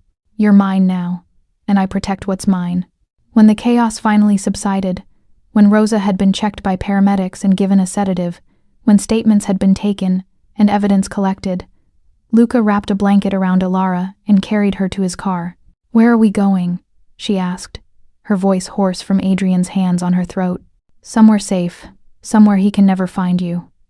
He settled her in the passenger seat, his touch gentle despite the violence of the night. And then we're going to make sure Adrian Vale never threatens anyone again. He'll go to prison now, won't he? For what he did tonight. He'll go to prison for everything. Tonight just sealed it. Luca pulled onto the road, heading toward one of his private residences, somewhere no one but Matteo knew about. Attempted murder, assault with a deadly weapon, breaking and entering, violation of bail terms. Combined with the ethics committee investigation and the other women's testimonies, he'll die in prison, Elara. She was quiet, processing. Then, I shot him. You defended yourself. I could have killed him. Part of me wanted to. But you didn't.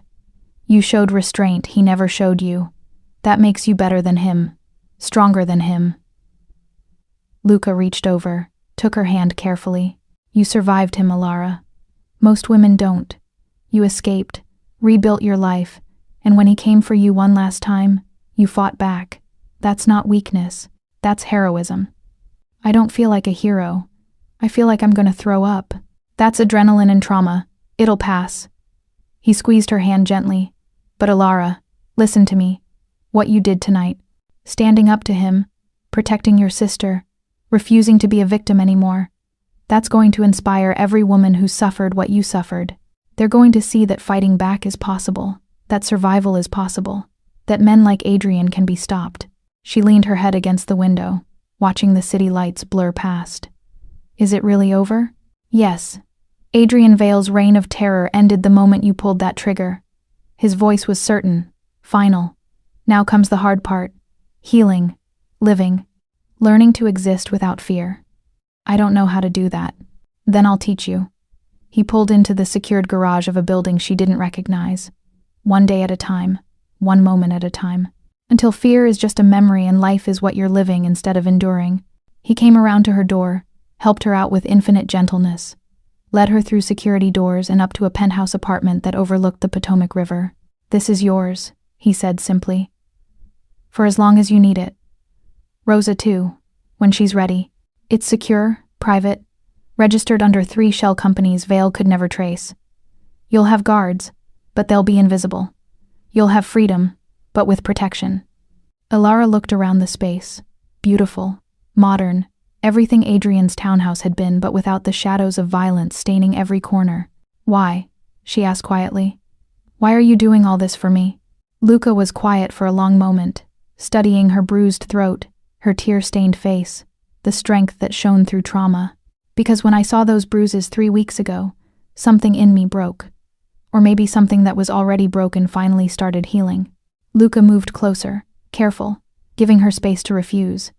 "I've spent 20 years building power, so I'd never be helpless again. Never have to watch someone I care about suffer while I can't help. And then you walked into my restaurant, and I realized all that power was worthless if I didn't use it for something beyond money and territory.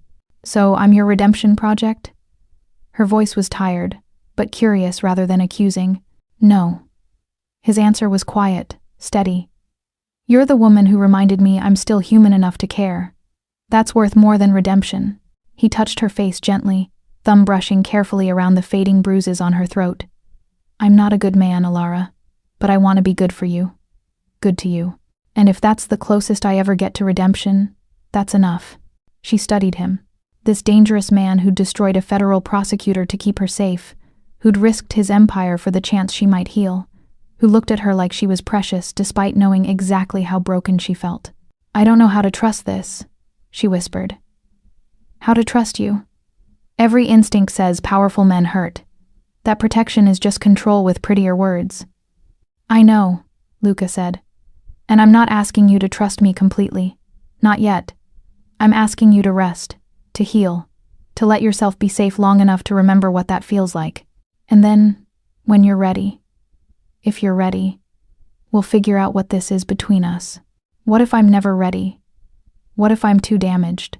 Then you're still worth protecting, still worth caring about, still worth every risk I took."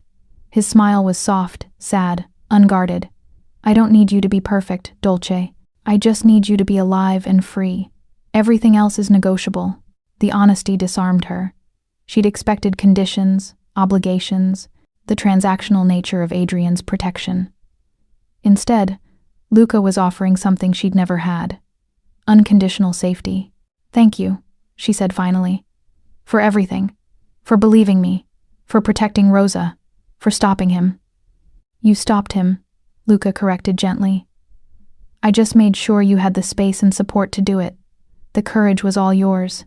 Alara laughed once, fragile and exhausted. "I don't feel courageous. I feel terrified and like I might shatter if anyone touches me." "Then don't let anyone touch you," Luca said softly. "Not until you're ready." He moved toward the door. "There's food in the kitchen, clothes in the bedroom, your size, bathrooms stocked, phones on the counter with your same numbers.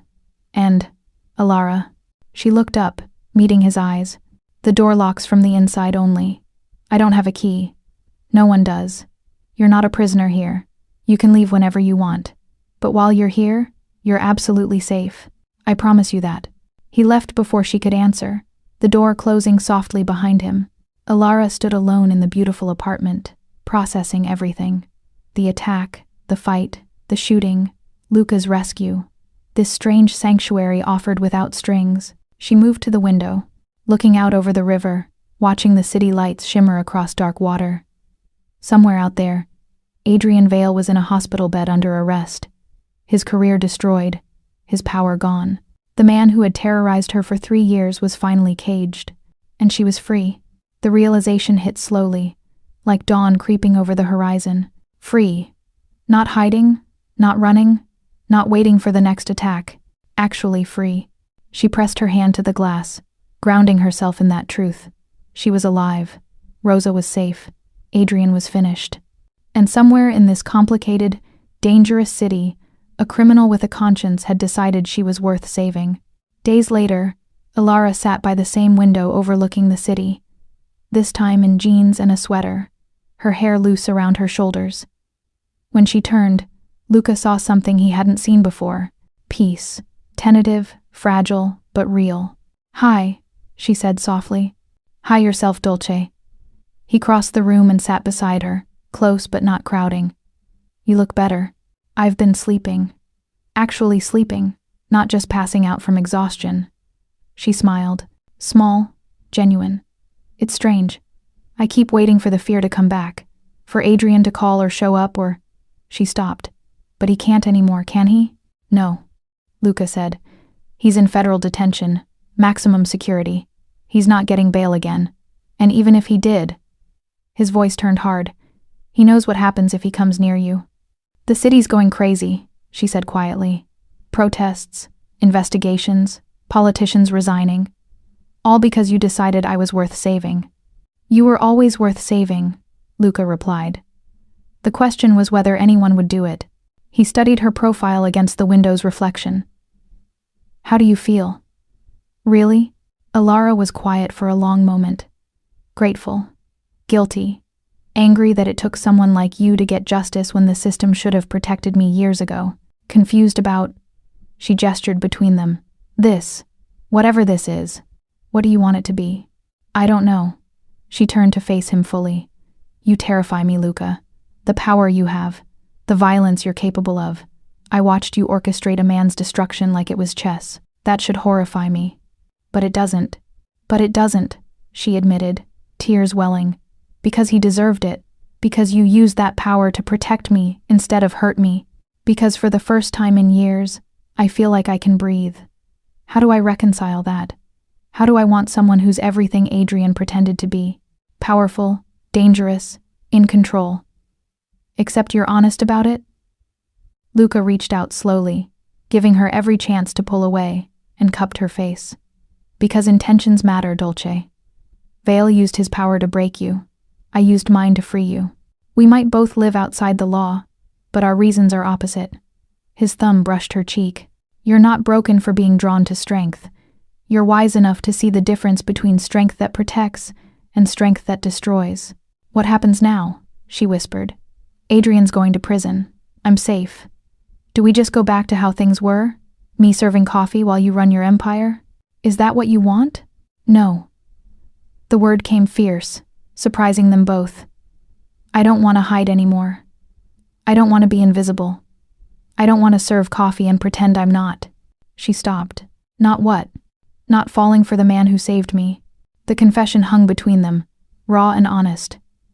"Which is probably unhealthy and definitely complicated, but I can't help it. When I look at you, I don't see a criminal. I see the only person who gave a damn whether I lived or died." Luca's smile was soft, dangerous, possessive. "Then don't hide anymore. The city's watching. Let them see you're not a victim anymore. You're a survivor. And if you want to be mine while you're surviving—" He leaned closer, his breath warm against her lips. "I'm not letting you go, Dolce. Not now. Not ever." "That's terrifying." "I know." His lips brushed hers, gentle despite the claiming in it. "But you're not running," he murmured. "No," she whispered against his mouth. "I'm not." The kiss deepened, careful and intense. Both of them aware they were crossing a line that couldn't be uncrossed. When they finally pulled apart, Ilara was breathless, eyes bright. "The city forgets fast," Luca said quietly. "In 6 months, this will be old news. Vale will be in prison, and life will move on. But don't let them forget you, Ilara. Don't disappear back into shadows. Live loudly. Live boldly. With you? If you'll have me." His smile turned self-deprecating. "I'm not an easy man to love. I have enemies, secrets, a life you can't fully be part of. But what I can promise is that no one will ever hurt you again while I'm breathing." "That's not love," she observed softly. "That's possession. It's both." His honesty was brutal, beautiful. "I want you safe. I want you happy. I want you mine. Can you live with that? Alara thought about the past 3 years. The fear, the isolation, the slow death of living under Vale's control. Then she thought about the last 2 weeks. The protection, the justice, the man who'd burned down a city to set her free. Yes, she said finally. I can live with that. As long as you understand I'm not something fragile, you have to keep locked away. I'm done being hidden. Good. Luca's smile was fierce, proud. Because the woman I want doesn't hide. She's the one who survived hell and still has fight left in her. That woman doesn't need a cage. She needs a partner who'll watch her back while she takes on the world. A partner who happens to run half of DC's criminal underworld.